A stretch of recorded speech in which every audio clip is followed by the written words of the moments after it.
course, for all the panelists for taking the time off to join this important discussion today. Also, I would like to thank Dr. Pedro and team, the entire Human Development Report team, for leading on the preparations of this report. Just a word about the Human Development Report. It is one of UNDP's most influential and celebrated flagship reports. Since its inception in 1990, it has fundamentally reshaped how we view development, not just as economic growth, but as the expansion of people's freedoms, choices, and opportunities.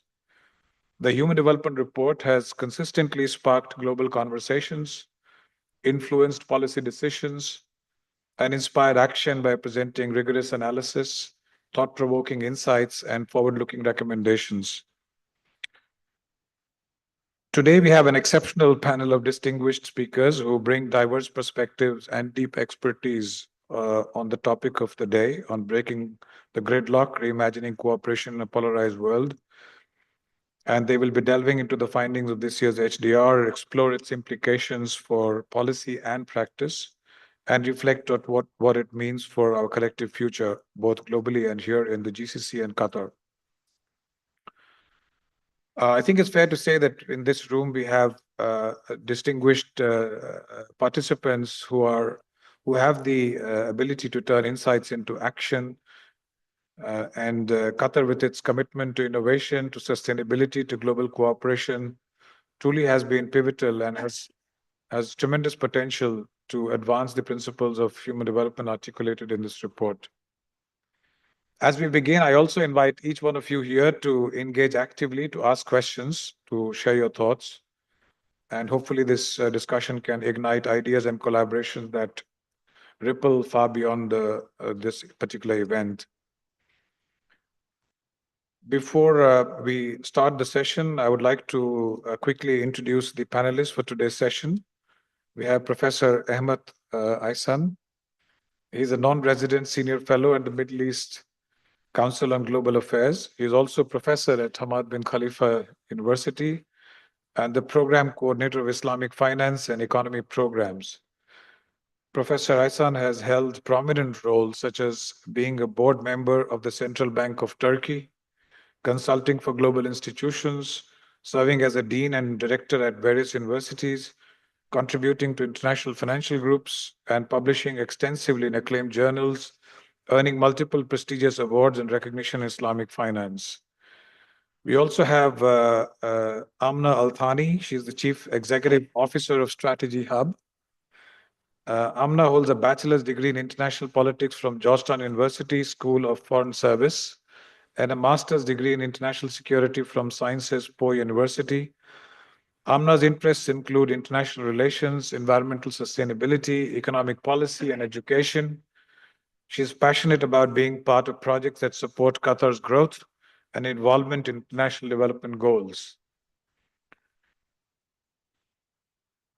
I would like to also now turn to our dear colleague, Pedro Consaccio, as the director of the Human Development Report Office, UNDP. He's based in New York, and he's going to be joining us virtually today.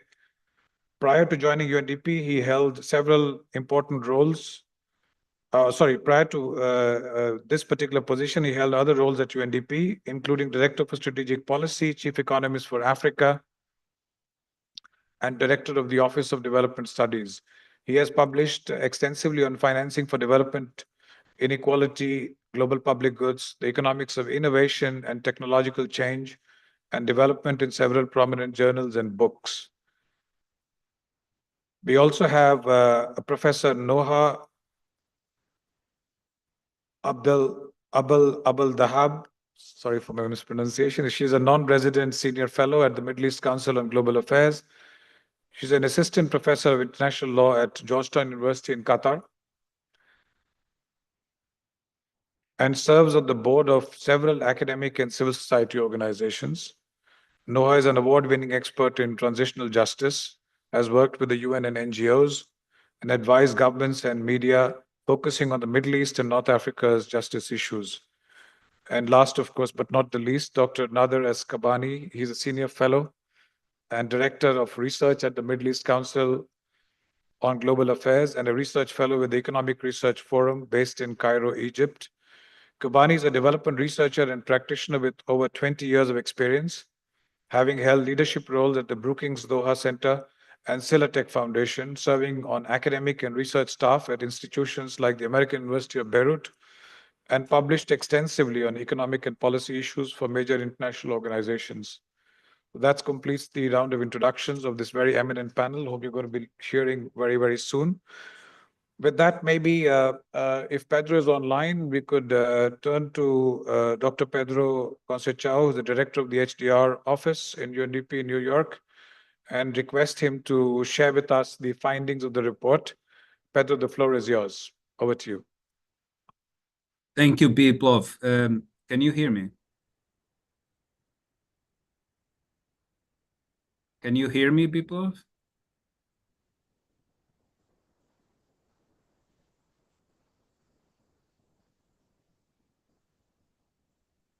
Can you hear me? Okay, very good. Thank you, Biplov. First of all, let me reiterate you from my side also the thanks to the Middle East Council on Global Affairs and all the members of the panel for taking time to join this discussion. I'm very sorry not to be in Doha in person, but I'm coming to the Doha Forum in a few weeks, so hopefully we'll have a chance to meet in person with some of you and continue the conversation. I will take a few minutes to share the findings of our latest Human Development Report, and I'll use some slides to help me with the presentation. Can you see my slides? Yes, we can. Very good. So as Biplov mentioned, human development is a very simple idea. It's the idea that people should be able to live lives to their full potential, fulfilling their aspirations.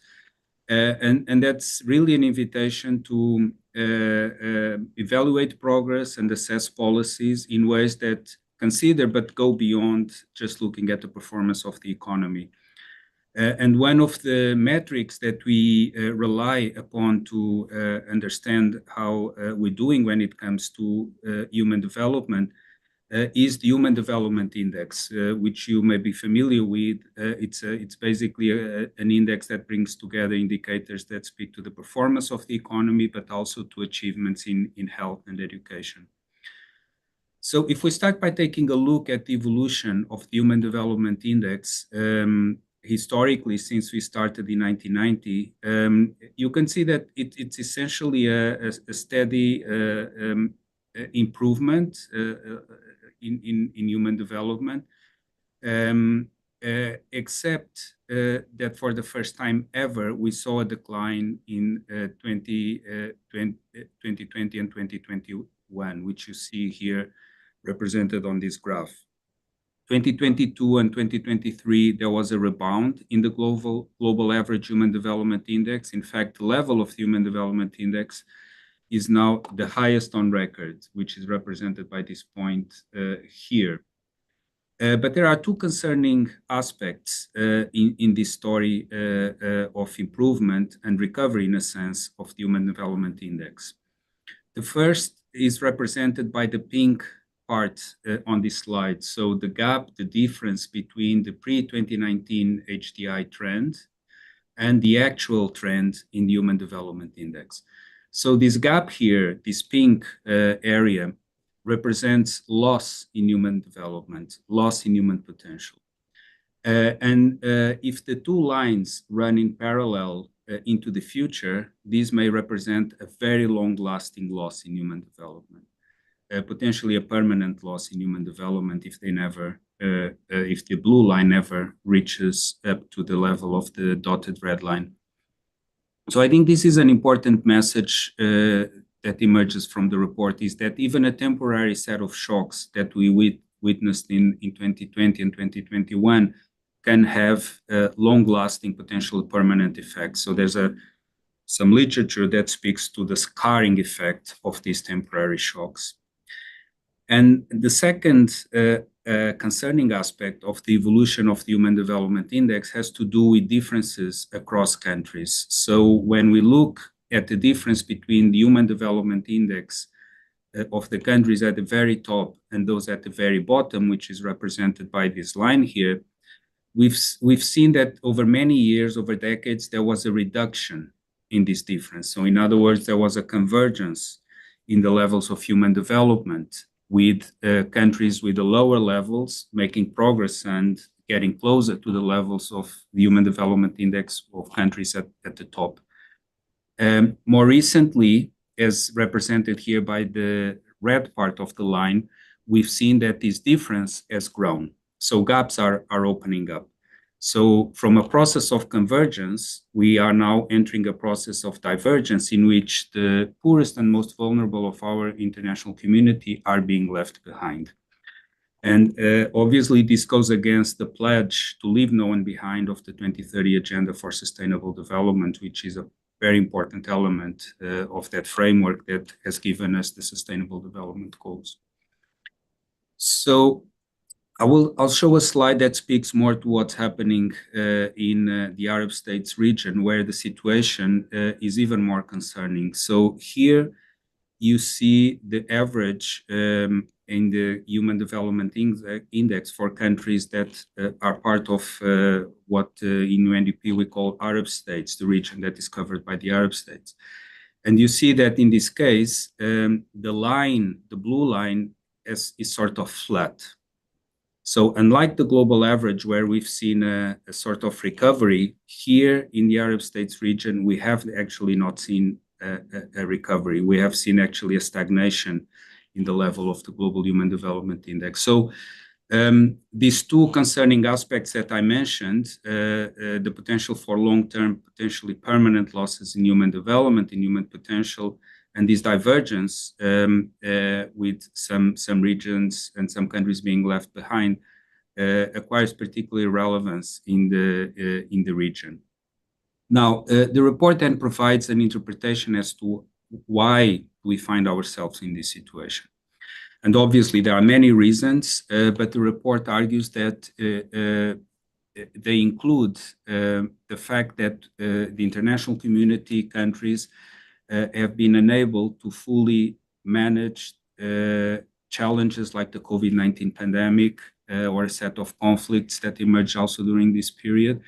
That manifest themselves in the fact that countries are interdependent. So the thesis is that the inability of the international community to manage challenges in which countries are interdependent is resulting in these concerning aspects in the evolution of the Human Development Index, in the evolution of human development. So this is something that we can establish by looking backwards, by looking at historical data. But I will end my presentation with something that is not about looking backwards, but looking forward. But the central element of the thesis is this notion that the inability of the international community of countries to share, to manage shared challenges has costs for human development, even if countries are able to do everything right within their borders. And then the second question is, why are we not able to manage these shared challenges? And obviously here, again, there are many reasons, but the report emphasizes the fact that in many countries, we're seeing patterns of political polarization. Now, political polarization is something different from just different segments of the population in countries holding different views on policy preferences, on values, on interests. That is normal and healthy. That's what is needed in society for innovation to take place, for debate to occur. But political polarization is a situation in which societies become very divided in groups that are very antagonistic to each other and find very little reason to engage in a dialogue and in conversation with one another. And we've seen that this process of political polarization have increased in 2/3 of the world's countries over the last 15 years or so. And a result, a consequence of this political polarization is the erosion of democratic norms and practices, which at the global level have eroded to levels last seen in the mid-1980s. And what you see on the slide is the way in which people around the world answer to two questions. So on the horizontal axis, you see the percentage of the population that thinks positively of having a democratic system. And then on the vertical axis, the percentage of the population that thinks positively of leaders that may undermine democracy. And you see the dots represent the answers to these two questions over time, and the dots are sort of moving up along a vertical line since the turn of the century. So this means that people think positively of democracy, more than 90% of the global population, and consistently over time. But there's also been an increase in the number of people that would support leaders that may undermine it. In fact, at the moment, more than half of the global population would support such leaders. So we call this a democracy paradox. So this is in terms of the diagnostic of the situation, and then the report tries to offer some ways to redress perhaps political polarization. And we look at three themes, if you will. And I'll conclude with these ideas on three possible ways of addressing political polarization. The first is by recognizing that what's driving political polarization are perceptions of insecurity. So a lot of the focus on of human development, of many of the policies that countries, the international community focuses on, relates to improving people's well-being. But what we find is that there has been an increase in the number of people that actually feel insecure and anxious about the future. And we find that more insecure people tend to trust others less, so that there's a connection between perceptions of insecurity and reductions in trust. People that feel insecure tend to be attracted to the extremes of the political spectrum, both on the left and on the right. So it's not an ideological thing, but it's about being attracted to the extremes. So insecurity contributes to political polarization. And what you see on the slide is that people that feel more insecure, which are represented by moving from the left to the right on the horizontal axis, also tend to report feeling less in control of their lives. So we call this notion of not feeling in control of one's life an agency gap. And we also see that for Arab states, the line is sort of above the line in the other regions. So there's also a level effect in which these perceptions of insecurity affect people reporting feeling in control of their lives that are even more heightened than in other regions of the world. So a first theme, a first possible area of attention would be to understand what's driving these perceptions of insecurity and addressing them. A second area has to do with the fact that often people agree on more than they think they do. So I'll give an example with some evidence on action on climate change, which is one of the issues around which societies are becoming polarized, with some people arguing that we are doing too much, other people saying that we are not doing enough. But if people are asked around the world whether they would be willing to make a personal financial sacrifice to mitigate climate change, almost 70% of the global population would respond yes to this question. So it's not 90%, 95%, but it's a clear majority of people that would be willing to do something, not only to do something, but actually to pay something to mitigate climate change. And yet when they are asked if people around them would share the same view, that percentage drops to a little over 40%. So there's a gap between what people individually, personally think about, in this case, climate change, which is one of the polarizing issues, and what people around them think of the same issue. So This is sometimes described as a phenomenon of pluralistic ignorance that extends to other polarizing issues like migration, for instance, or around gender equality. And so the idea here is that by narrowing this gap, this difference between the 70% and the 40%, by enabling people to recognize that actually they agree on more than they think they do, would be another way to ease political polarization. Final area of work takes us more to the international realm. And I come back to the point I made at the very beginning of the costs that we pay when it comes to inequalities across countries, inequalities in human development, if we fail to manage shared challenges. So what you see on this slide is the change in mortality rates for countries at different levels of the Human Development Index. So these are projections of the evolution of mortality rates from now until the end of the century. And what the graph shows is that under a high emission scenario where we fail to take sufficient action to mitigate climate change, this increase in mortality rates would overwhelmingly fall on countries with low levels of the Human Development Index. It will also affect negatively countries with medium levels of the Human Development Index, but less so. So what this graph represents is that failure to mitigate climate change would result in an explosion of inequalities. And I'm using it here as an example of a broader class of challenges in which countries need to come together to address these challenges. And the idea, the proposal in the report is to suggest that even though countries may have many differences on many things, on many and disputes on many aspects of international relations, it might be possible to identify a series of issues in which there is the possibility of countries to come together and cooperate.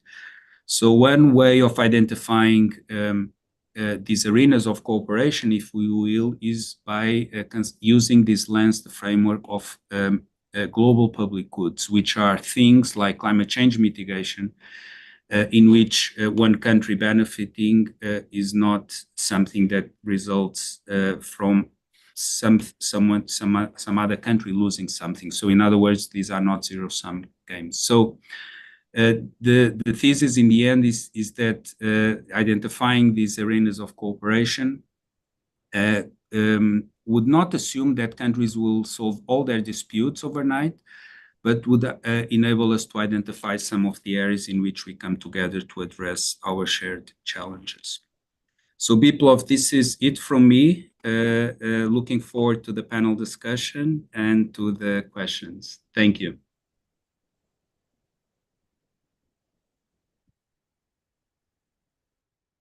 Thank you, Pedro, for walking us through the key findings of the report.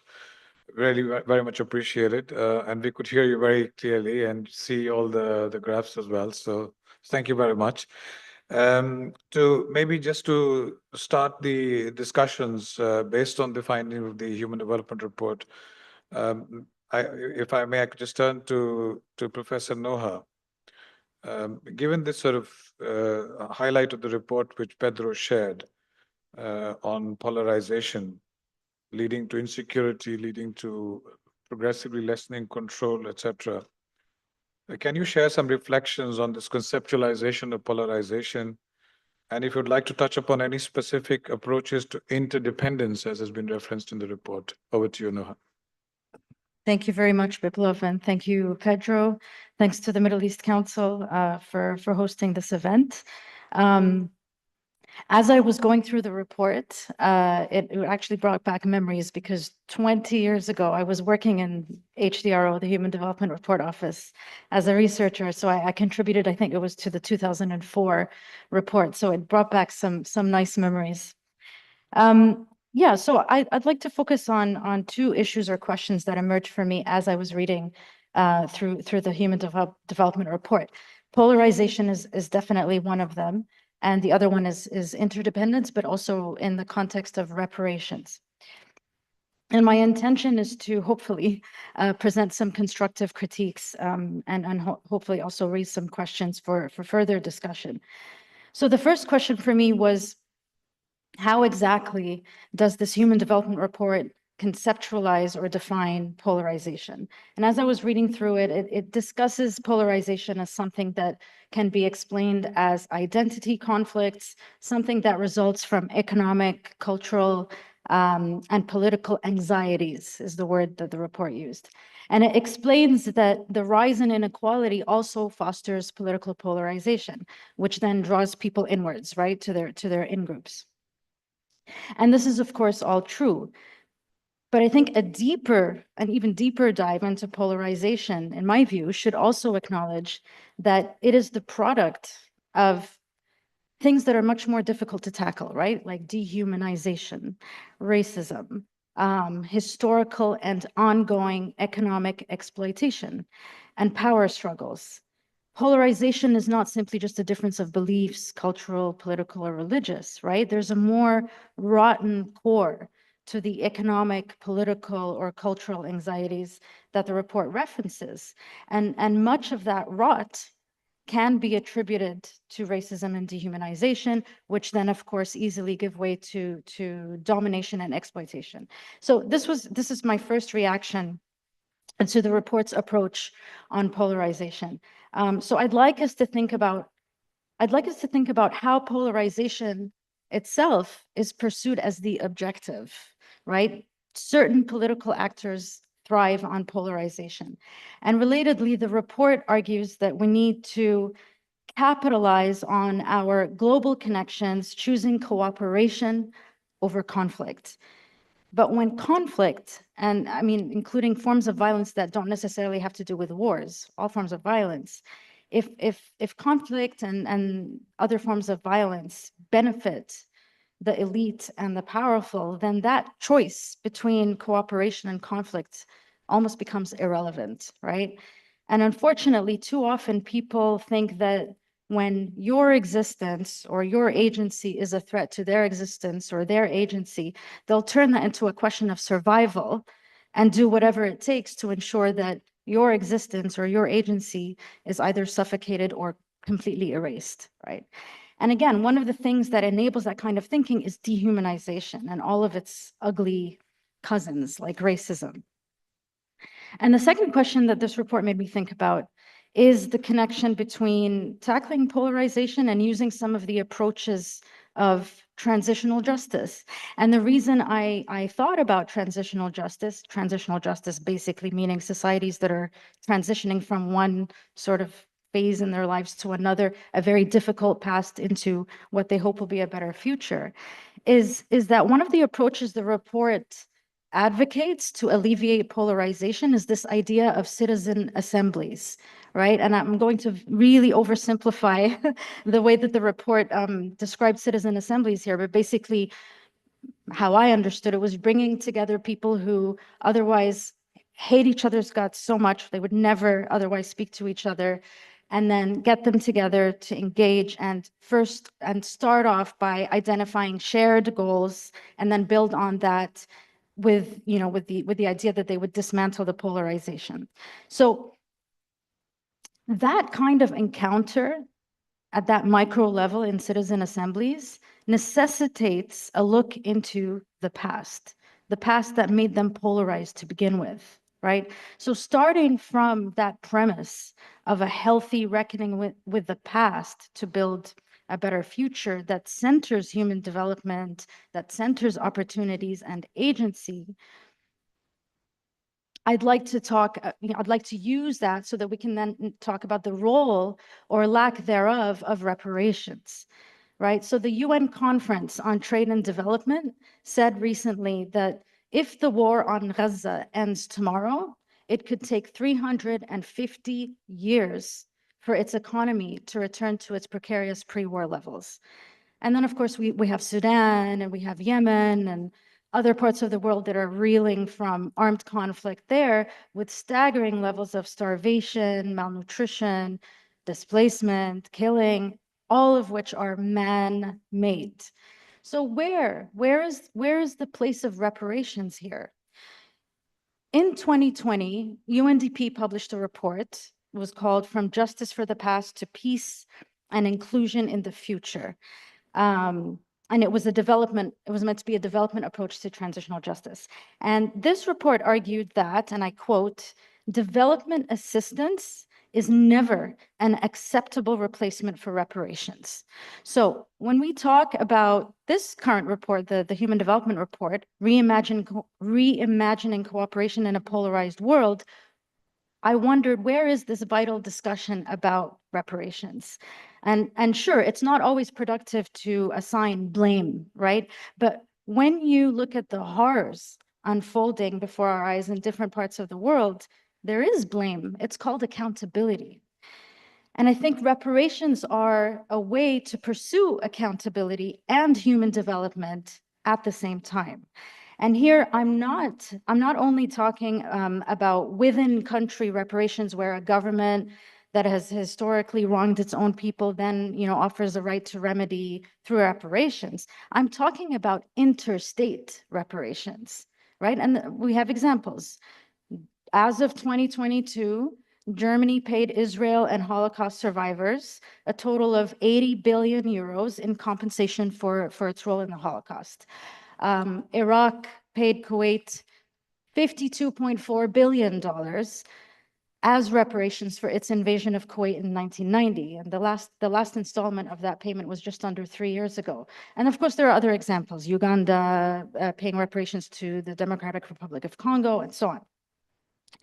The Caribbean countries, a couple of years ago now, I think, developed a reparatory justice program that outlines 10 ways that victims there should seek reparations from their former European colonizers. This Human Development Report centers the importance of agency, right? And it laments existing agency gaps. So in other words, the importance of people-centered development and the lack of agency people feel in order to pursue this people-centered development. I think we need to discuss this agency issue within the context of the integral role of historical and ongoing colonial legacies of economic exploitation and that continue to undermine the development of many parts of the world. How can you have agency when you are asked to only look to the future, when your future is stunted by these ongoing historical legacies of economic and racial exploitation, right? How can you have agency when you are asked to embrace interdependence, when all the interdependence that you've ever known is a past and present where you've been exploited systematically and dehumanized by the more powerful? I think it's time to focus more on productive accountability for the powerful and exploitative states, and less simply on assisting the poor, right? This framing of assisting the poor, and of course it's extremely well-intentioned, but it's a way of stripping it, in a way it strips the poor of their agency, especially when their calls for reparations and their calls for transformative justice are ignored for the sake of depoliticizing development. This Human Development Report refers to development assistance as a form of supporting poor countries. Support, support, support. Where has that gotten us? How about we shift more, much more, of our focus to the richer and more powerful and exploitative countries and hold them accountable through reparations as a way to support poor countries and poor communities? Draw these powerful countries into that 21st century architecture for the delivery of global public goods that this report prioritizes. Make reparations one of those global public goods. A few weeks ago, I was in a conversation, I was moderating a talk with the UN Deputy Secretary General, MENA Mohammed. And when this issue came up of reparations, we were talking about the Sustainable Development Goals. And she said, well, maybe reparations should be one of the Sustainable Development Goals. So I know it's not an outlandish idea, basically. Finally, yes, so this Human Development Report makes a very important statement. And I'm quoting here. It says, agency is a cornerstone of human development. And I would go further and say agency is also political. You cannot speak of agency in a depoliticized way because that is not how the world works, right? So this particular lens of reparations and the way that it is meant to acknowledge the inseparable role of the injustices of the past in the present and future, I think perhaps is one way to grapple with the political nature of agency, but for the purpose of meaningful development and meaningful security. And I'll stop there. Thank you. Thank you, Professor Noha. No, fascinating reflections. I heard, dehumanization has different forms, critical issues such as transitional justice, reparations. How do we conceptualize, polarization in a more granular way and look at different contexts, and also looking at accountabilities of countries, and looking at the entire concept in a much more politically engaged way. All points are well taken. I think Pedro is listening in. Hopefully, he'll have some reflections to share. I think in one sense, I think you're talking about how some of these definitions that we come up with are not extremely comprehensive or touch upon every single aspect of polarization that you highlighted so very well. Maybe just sort of just moving on to Professor Ahmed, if I may. You also talk in a way about the inadequacy of traditional methods, which have also been referenced in the report, on addressing global challenges and calling for prioritizing global public goods like climate action and digital equity, which Pedro spoke about. So could you touch upon why do you think it's so critical to rethink cooperation frameworks now? And how can we ensure that they address the disparities between high income and low income countries effectively? And also, if you can bring in the MENA country context, how can MENA countries step up on more cooperation in this regard? Over to you, Professor M. Thank you, Gridlock. Thank you very much, first of all, to UNDP and the Middle East Council for the invitation. If the invitation didn't come, I will not be able to read the reports. In the past, we used to follow these reports of the World Bank, IMF, UNDP, and always the UNDP reports are much more affectionate, much more touching to the people, and much more political in many sense. I had the chance to look at the previous reports, and previous reports are also quite timely. It's about sustainability, about the work, about the COVID and so on. So if somebody 20, 30 years later, if they check these reports, certainly it gives the sentiment of that time. But more importantly for us, and I realize that the reports used to be each and every year, now it has started being every 2 years. That's also good and bad, because these reports are for I believe for more communication related reasons. These are big international organizations and they set the stage and then people start discussing about this. And in the past, especially I remember 1990s or early 2000s, for example, the World Bank started writing about the governance. And at that time, it was more of a Washington consensus and nobody was talking about the governance. And it was new. And people start writing more about the governance institutions. I'm sure Nader remembers. It was the period that we start doing our PhDs.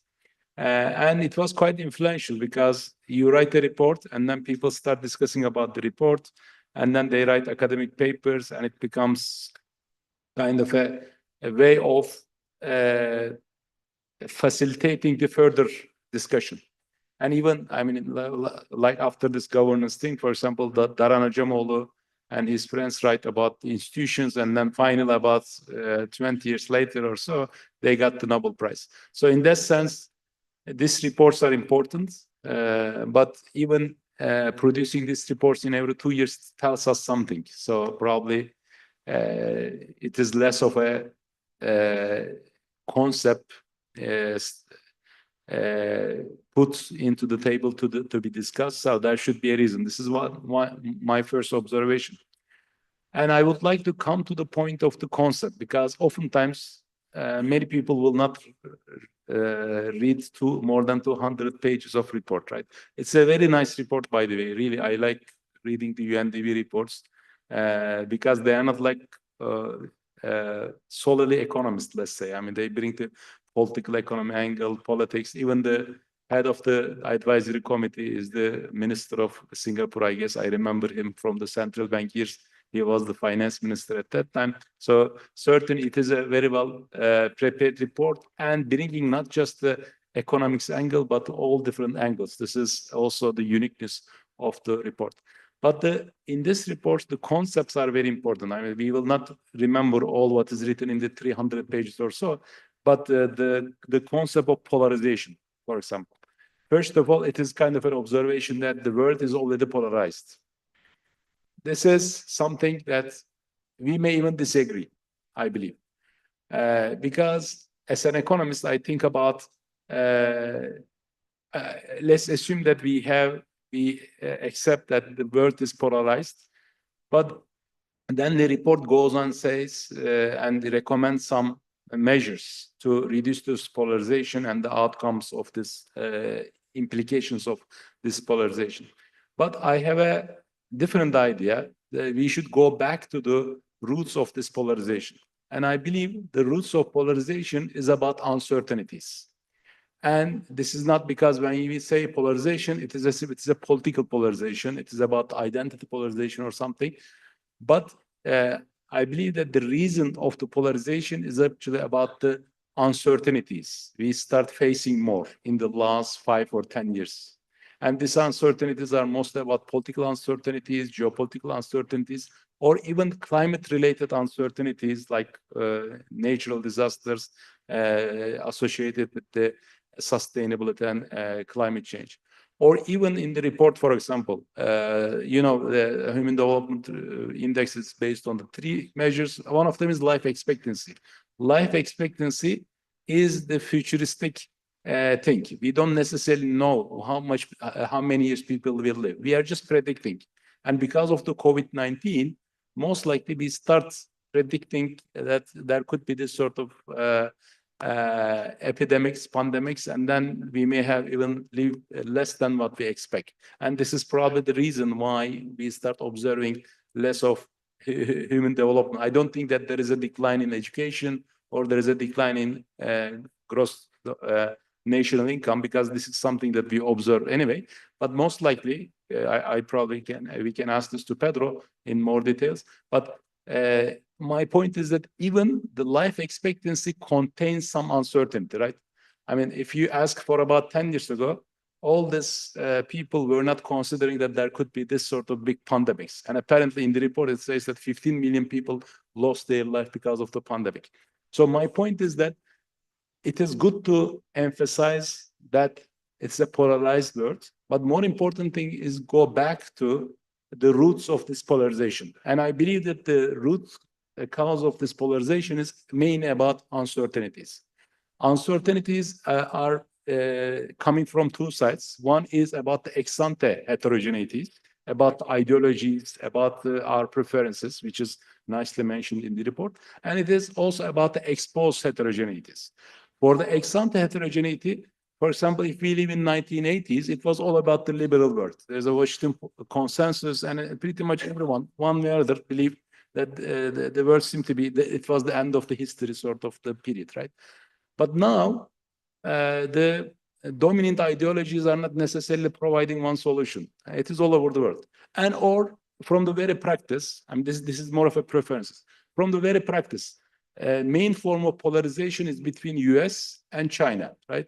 But in both of those countries, there are lots of uncertainties. If you ask the Americans, they are fearful of losing their competitiveness. They are fearful of losing their hegemonic power because the Chinese is coming. They are investing in AI. They are coming in 5G. They are coming all sorts of innovations.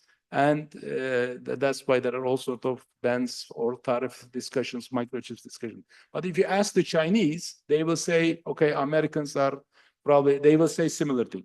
But overall, in most of the countries, there is much more uncertainties about the preferences, about how the world will be unfolding.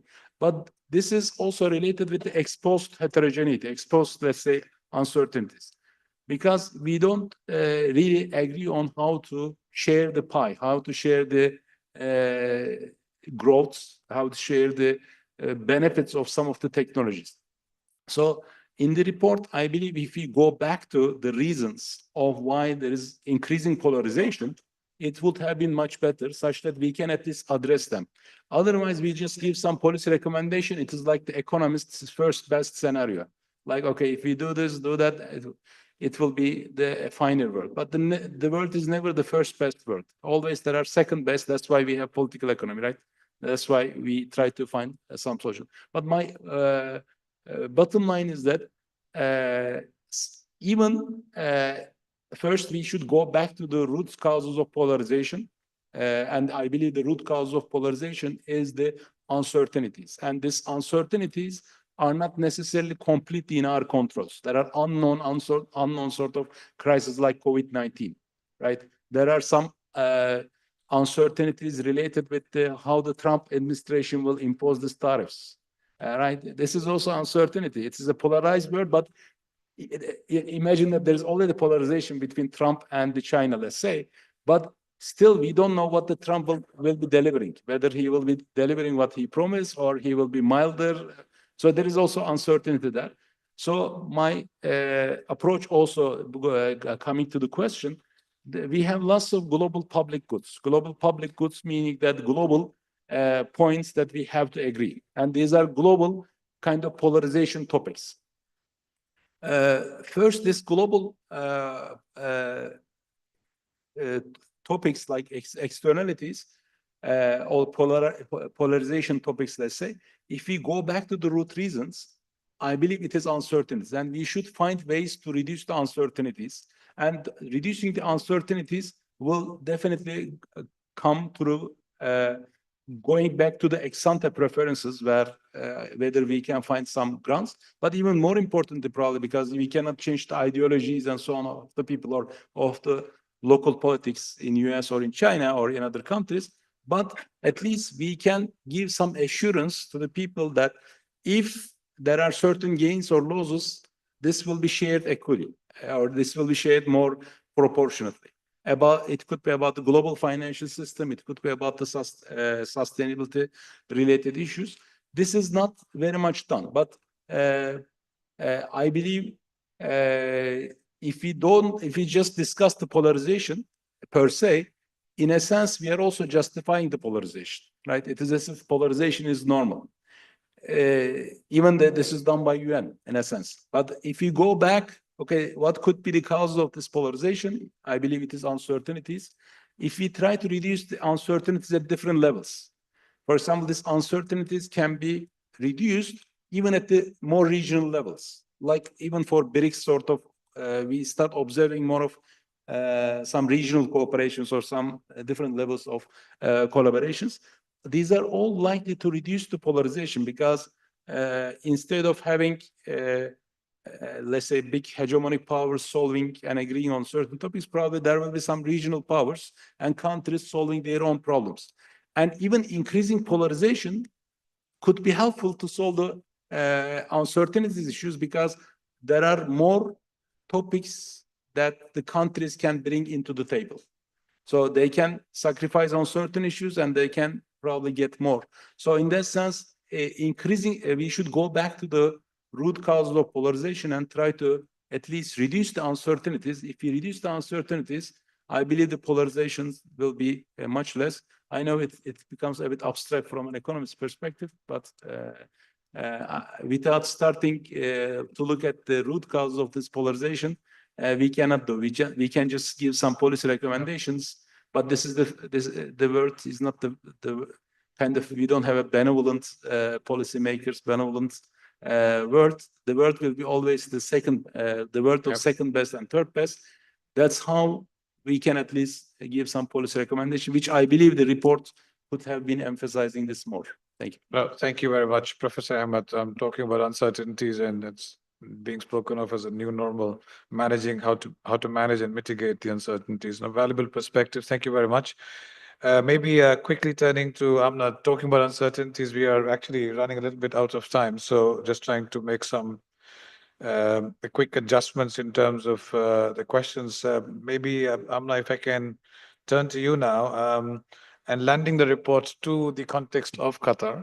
We are sitting in Qatar in Doha. So could you talk a little bit about, how does this report relate to the Qatar National Vision 2030, particularly in relation to global public goods? And how do you see Qatar sort of, embedding global public goods in its core strategies of development? Over to you, Amna. Thanks. Thank you so much, Biplov. Thank you to the UNDP for hosting me, as well as the Middle East Council. Thank you, Pedro, for tuning in. So my discussion will cover the last part of Pedro's conversation on the global public goods from a Qatar's perspective, as Biplov had mentioned. So at the very heart of the Qatar National Vision and the National Development Strategy, or NDS3, you will find the provision of global public goods. I'll give one of the examples here. So one out of the 4 pillars of the Qatar National Vision is environmental protection, which relates directly to climate change as a global public good. And if you take that example and you dig deeper, you'll find that Qatar, through its national vision and development strategies, developed clear metrics on reducing GHG emissions, preventing biodiversity loss, investing in green climate funds, investing in loss and damage funds. So in so many ways, it has basically embedded global public goods in its national strategy. And I think I can say that across all GCC countries that have developed medium-term visions or strategies over the last few years. In addition to that, you'll also find that in the heart of the Qatar National Vision is prioritizing human capital development. And in that, we discuss prioritizing education, developing robust public health systems, and investing in innovation and technology, investing in that ecosystem as a whole. And more importantly, I would like to delve deeper into the prioritizing or empowering the private sector within these national strategies. And this is basically where I'd like to discuss more today. I think it's very important to look from a GCC or a Qatar perspective at traditionally how the relationship between the government and the private sector was. So the government was known for being the provider, the subsidizer, the supporter of projects in the country. Whereas today we see a massive shift where the government has taken a step back in Qatar and in the GCC as a whole, and they became the regulator basically that provide a clear framework for the private sector to operate within. And taking that into consideration, I think that if you allow the private sector to lead in delivering global public goods, you'll yield much better results than traditionally how things have been made in the past. So if we look at the private sector from a public-private partnership perspective, I think this is where governments should rethink how they deliver aid on global public goods. We know that the private sector is a lot more agile. It's able to work across silos, whereas traditionally the government is known for, or infamously known for, its slow responses and slow adaptability. The private sector is also known for driving innovation, managing resources, expanding access to markets, scaling up projects. It's known for its resilience, its adaptability, and Qatar has over the past leveraged PPP or public-private partnerships in order to develop large-scale infrastructure projects, education projects, robust health systems. I think that the health system in Qatar stood the test of time during COVID, where it managed to magnificently mitigate the impact of the physical impact of the virus itself, but also the economic impact that were just as lethal on societies. And so this has been done through leveraging the public-private partnerships that Qatar has been doing. And I think scaling up this model towards the rest of the world to develop global public goods on a global level in a PPP manner is very effective. I think the last thing that I want to discuss here is how the private sector is known for using data-driven insights, recommendations. So in Qatar, we've developed these robust education institutions, research and development, innovation centers that are able to gather large-scale data and then provide recommendations based on data-driven insights. I'll give an example from Strategy Hub, actually, something that we do ourselves. So we develop impact assessments as part of our work at Strategy Hub. And through that, we leverage the public sector and the private sector to, and maybe I'll give an example without mentioning any names here. So we currently work with a multinational institution in Qatar in collaboration with the public sector. And we look at large data sets where we analyze these data sets to come up with data-driven solutions. We run large-scale surveys that we distribute among the country to gather sentiment, to gather important qualitative and quantitative information. And then we develop strategic recommendations based on that. And I think scaling these up to the rest of the world proves very strong results in order to deliver these global public goods. The last point that I'll quickly mention here is we have the digital revolution coming through AI. And I think that countries that are able to leverage that and that's found in the private sector and use that to expedite progress, I think it will be extremely beneficial for the delivery of global public goods and the support of human development. Thank you. Well, thank you so much, Amna, for sharing those reflections. Yeah, and I think it's very important to recognize, Qatar's, emphasis on focusing on human development in its entirety through the national development strategies and the important role public-private sector partnerships can play in this regard. Maybe quickly turning to Dr. Nader, if I may. I mean, would you like to sort of touch upon a bit more in terms of how this some of the findings of the report touch upon the GCC Qatar perspective, building upon what some of the observations of Amna in terms of how these are, can be thought about and framed in the context of Qatar and GCC. Over to you. Thank you, Biplav.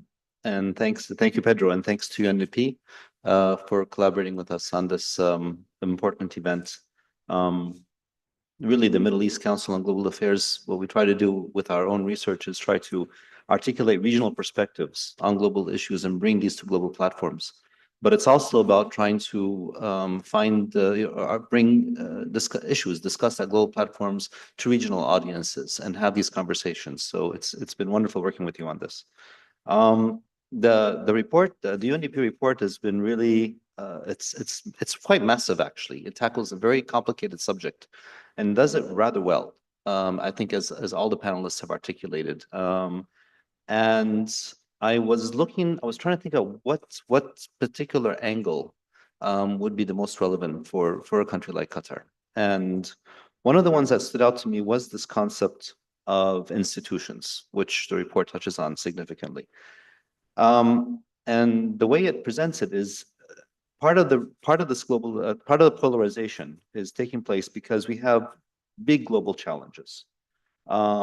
Everything from climate change to issues of technology to changes in the way people are working, to inequality that's increasing, as we've seen in the report.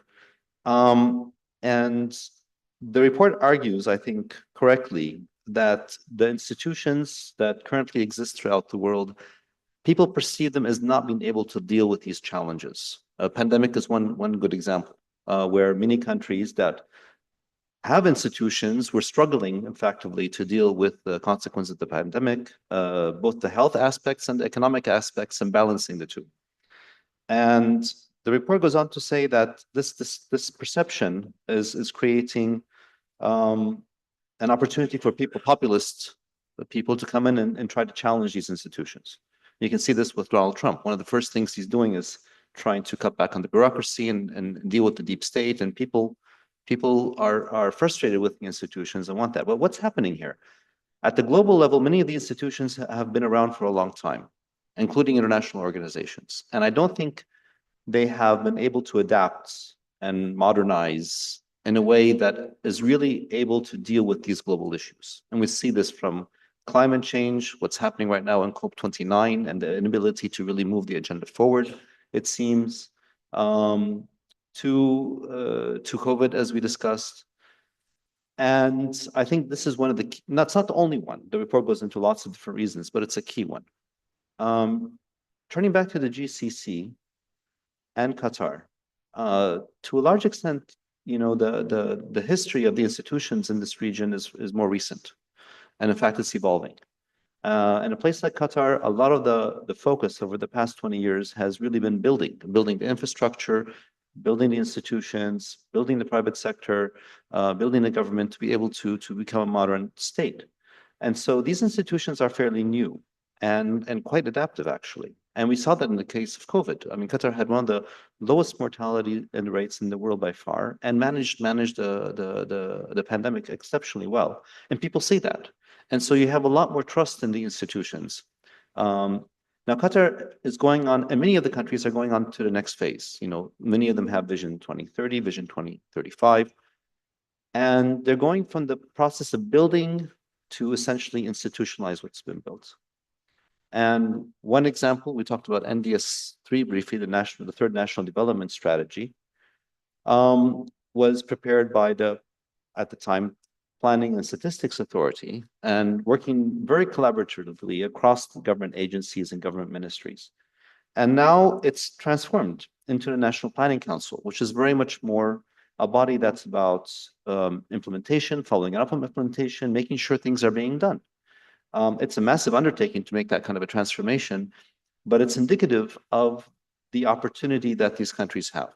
Essentially, especially Qatar, has an opportunity to build these kinds of institutions that are responsive, and that are inclusive, and are future-oriented, which is three of the key elements that the report highlights as being the kinds of institutions that can solidify a country and minimize polarization. And I think that's what we see in this context. So Qatar has a wonderful opportunity to ensure that these institutions that it's currently forming meet these criteria. And I think for me, that's one of the key insights of the report for a country where it's at Qatar's stage of development. So that's one aspect. The second idea that I thought about is because again, translating these global results into the national context, as I took a look at the ranking at the end of at the end of 200 and some pages, you actually get to the Human Development Index. And Qatar does well, not so well, let's say. It's ranked currently 40th. And the question is why?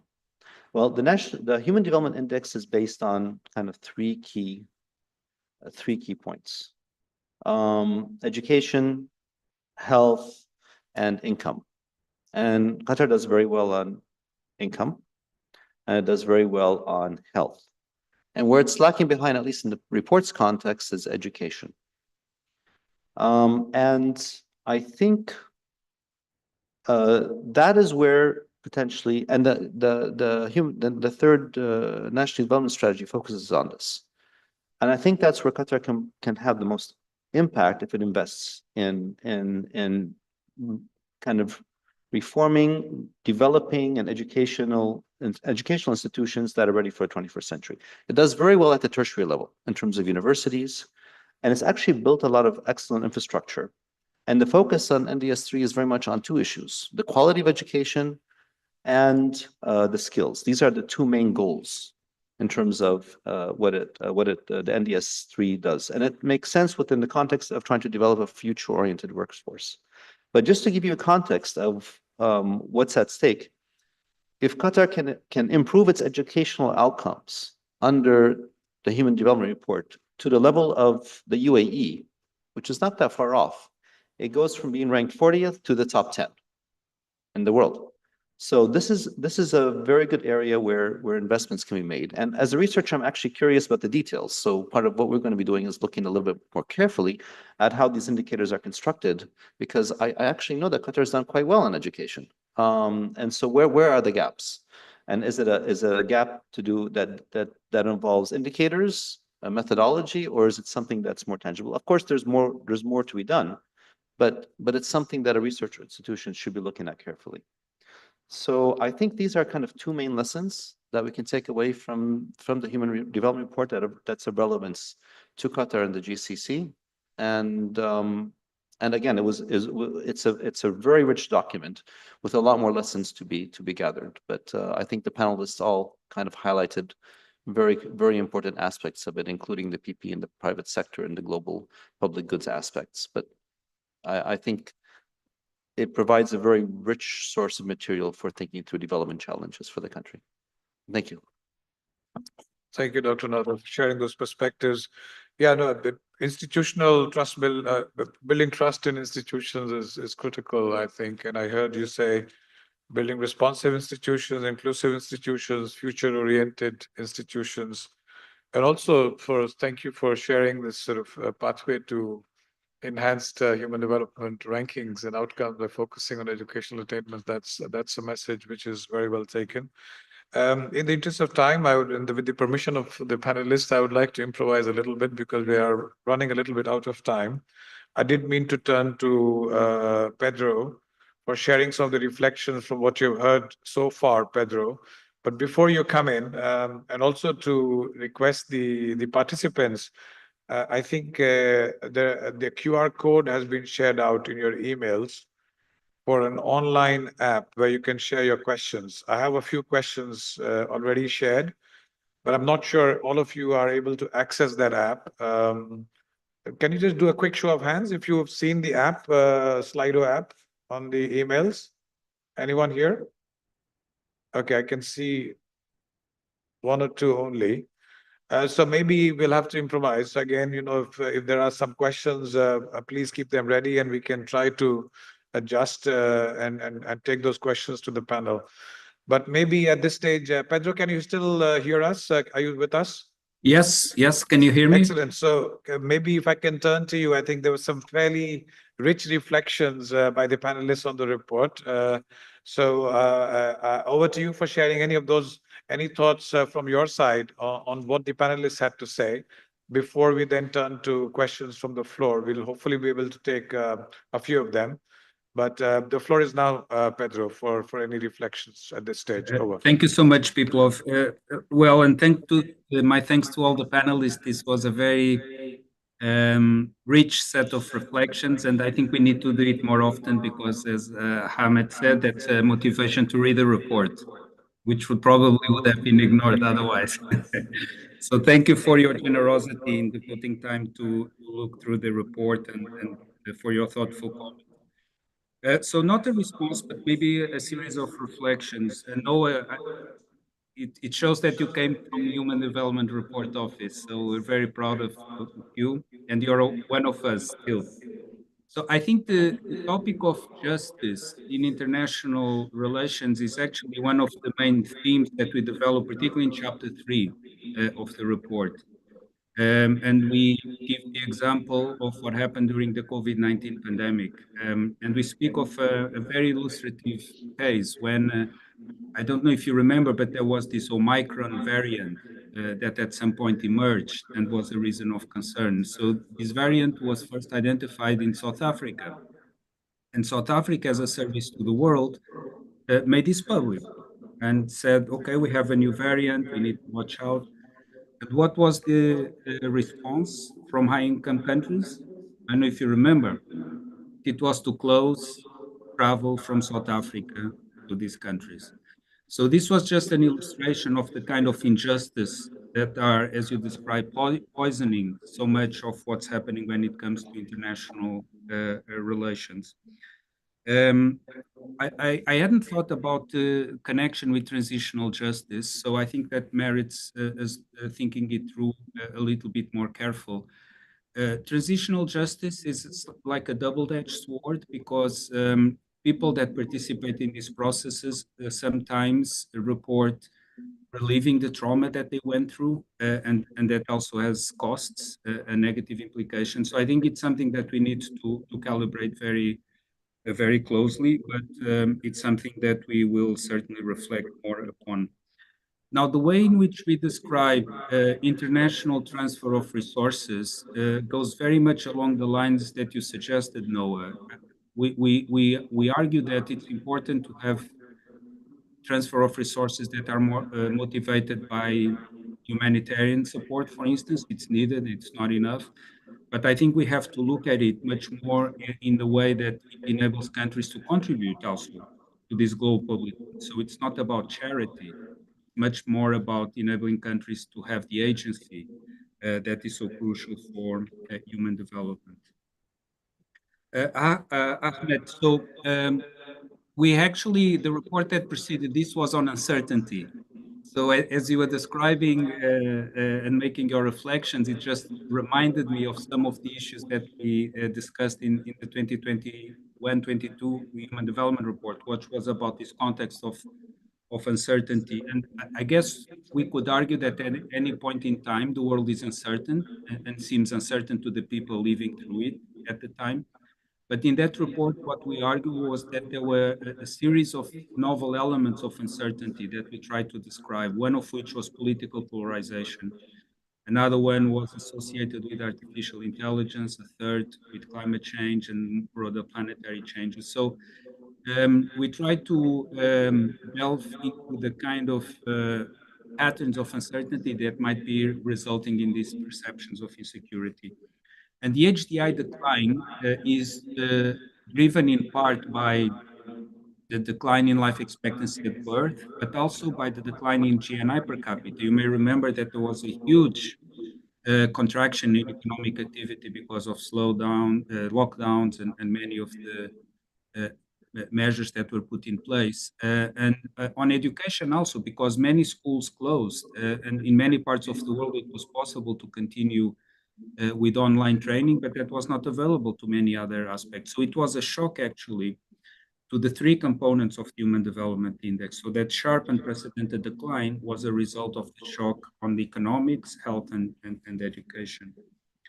On the private sector, I think you're absolutely right. If we can take an example of what happened in the provision of COVID-19 vaccines, in which firms like Moderna and Pfizer had a critical role. But I think you were right to emphasize this notion of, and you could argue that the science behind these vaccines is a global public good. But the idea of public-private partnerships, I think, is very important because if you look at what happened in the US, since the turn of the century, the National Institutes of Health invested, on average, $1 billion a year in science support vaccine development.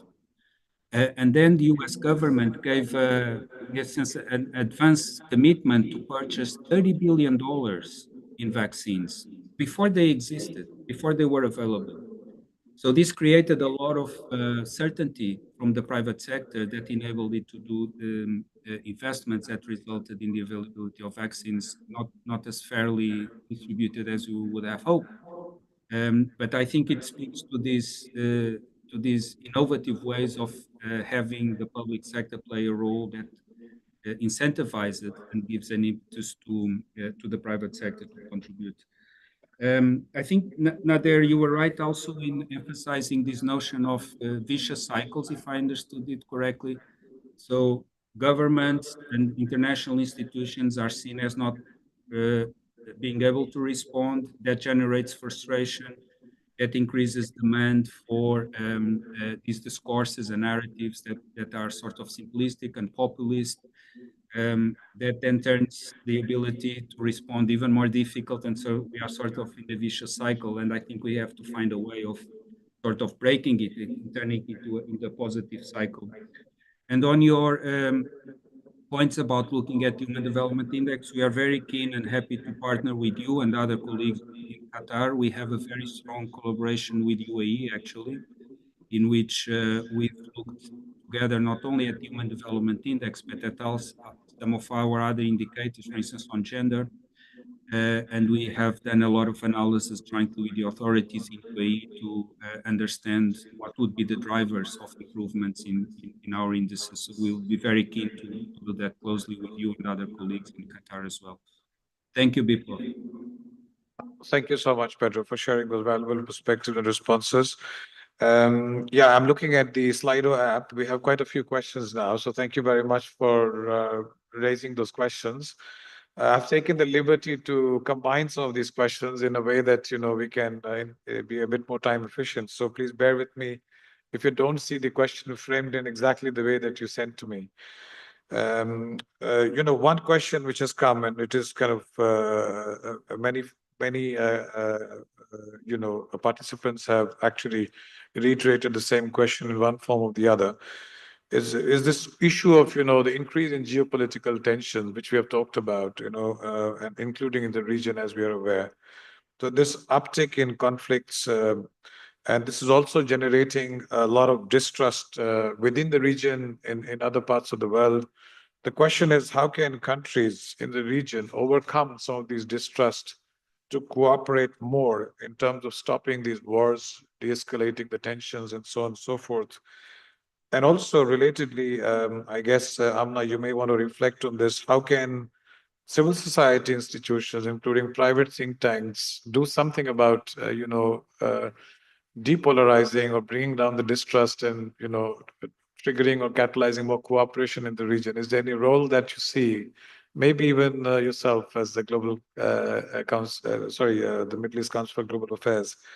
So that's sort of one big cluster of issues that I've tried to combine.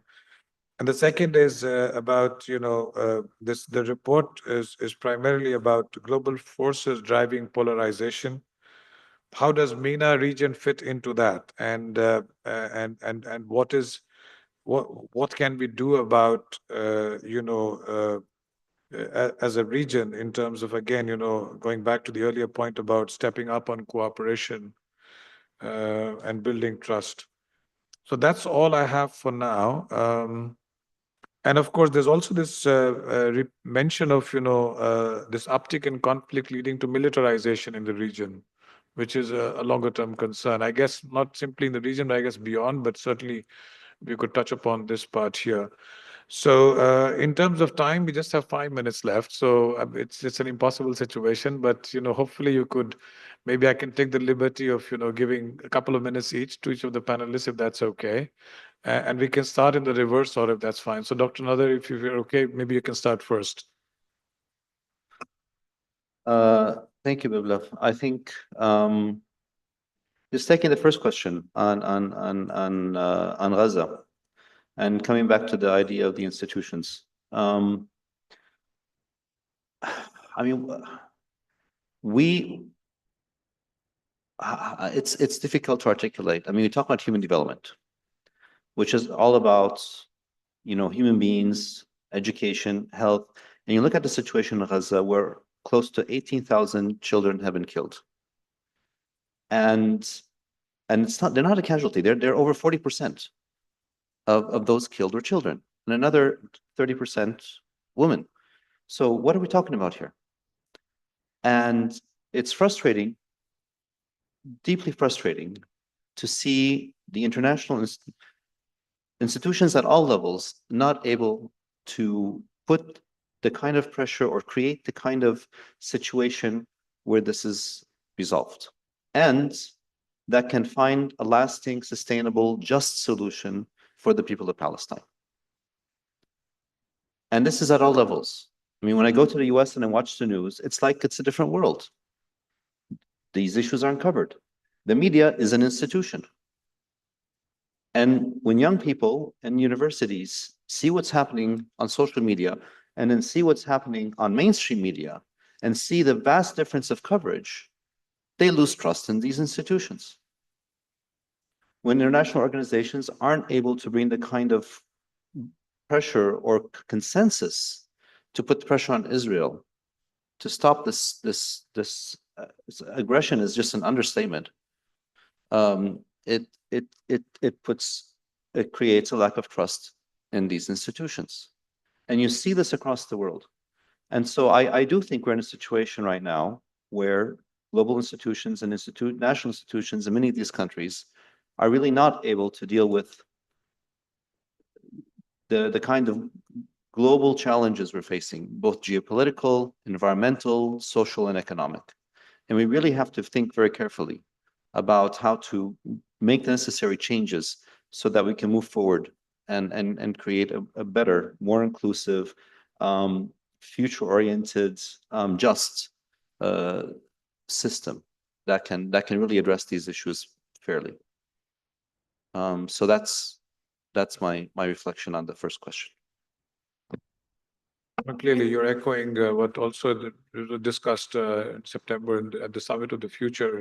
The current sort of global institution, international architecture is certainly not fit for purpose for dealing with the challenges that we're facing today. Maybe turning to you, Amna, if you can, continue Yeah. and touch Thank you. upon. Yeah. Thank you. I wanted to just add to Dr. Nader's point as well.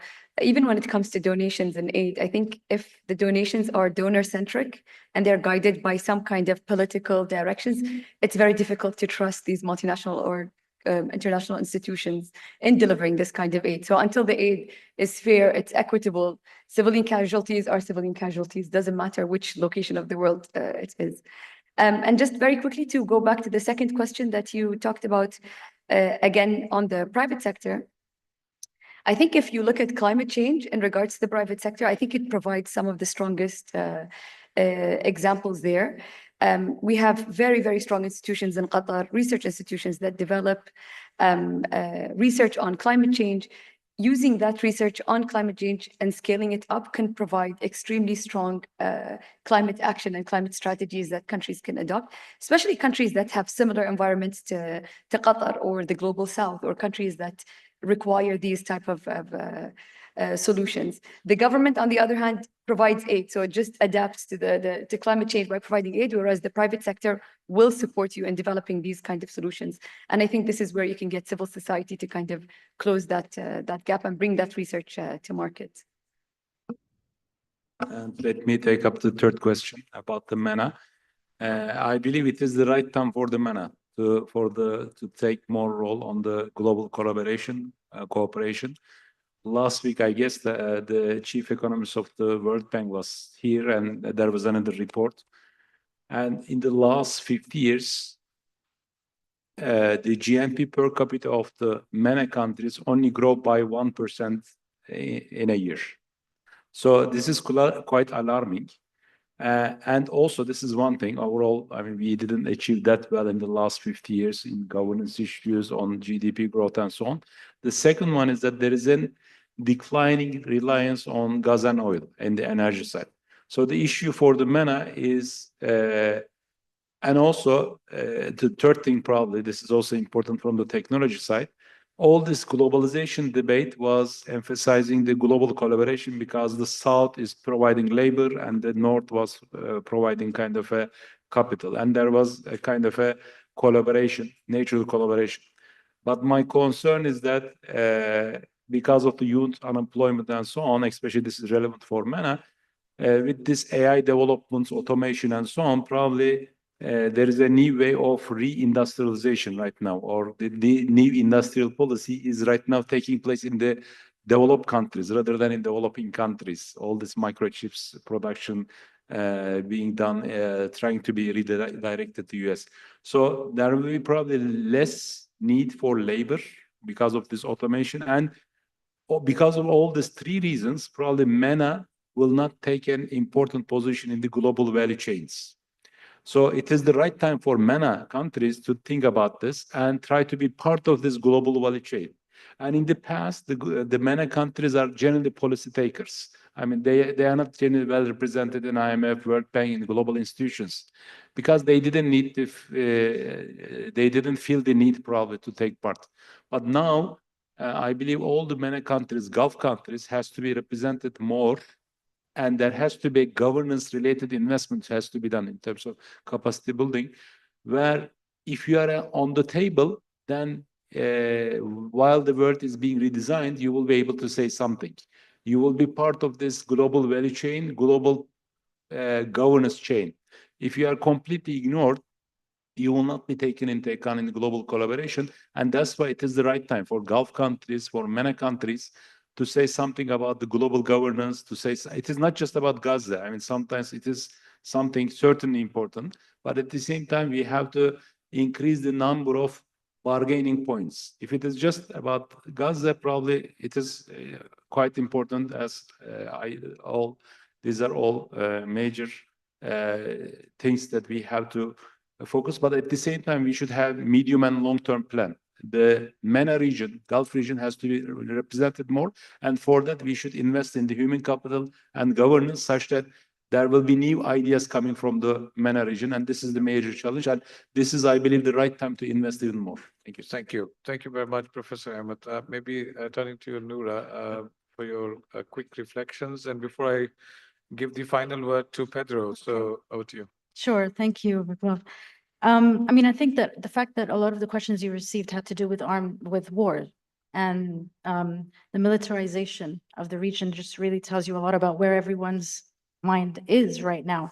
And I'm glad that this was raised because we know that there are staggering levels of mass starvation, mass killing, destruction, displacement, and the impact that all of this will have for generations to come. That's what wars do, and that's what they've always done. And so I guess I'll just respond with two very quick questions of my own. The first one being, and it's great that Pedro will speak again because I'd love to hear his responses to this. How do the ideas in this Human Development Report provide the tools to mitigate things like genocide, domicide, scholasticide, meticide, all the sides, but also other serious atrocities being committed in Gaza, in Sudan, in Syria, in Libya, and so on. It's not just about polarization, right? I mean, polarization for sure is a challenge for conflict resolution, but it's much more complicated when you consider, for example, the political economy of wars, which brings me to the second question. We know that war will always happen. It's happened since the beginning of time. State and non-state groups make money and benefit in other ways from wars.